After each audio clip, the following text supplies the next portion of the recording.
The technologies that I know about that were removed from the craft.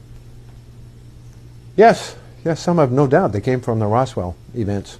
And some of this technology came from crafts of other crashes. Okay, that as far as the validation of these, what we call these little beings, the engineer that did some work for the military was asked if he'd like to do a special project, and it was in New Mexico, and it was to build a trainer, if you will, flight trainer, and he built the flight trainer as a mechanical engineer, electrical engineer, and through the process of building, he discovered that he was to work with some other people. After it got to a certain point, the other people came out, and they were these little guys. Not much, kind of startling because they're all, you know, short people, but very, very intelligent. It's like very intelligent children, super intelligent children. And what they were building was a trainer for us to learn how to fly their craft, the technology. Yes, the lenses.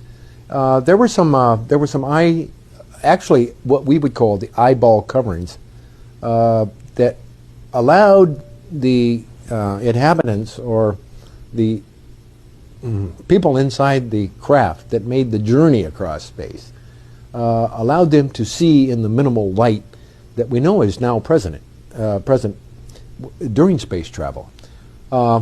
These lenses magnified light, but also brought in a certain type of clarity from one particular technology that supposedly came from one of the retrievals. Let's call them retrievals, retrieved technologies.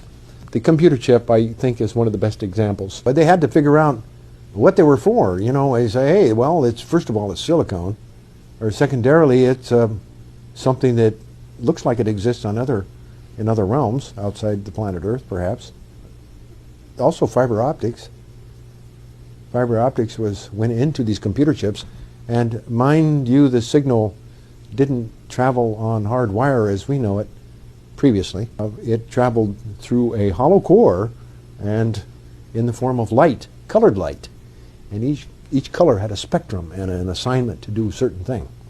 So we have fiber optics that we put to use. We say, hey, what is this spaghetti that is in these craft attached to these computer chips, these silicone chips, and these what looks to be electronic equipment? And what is this metal that these craft are made of?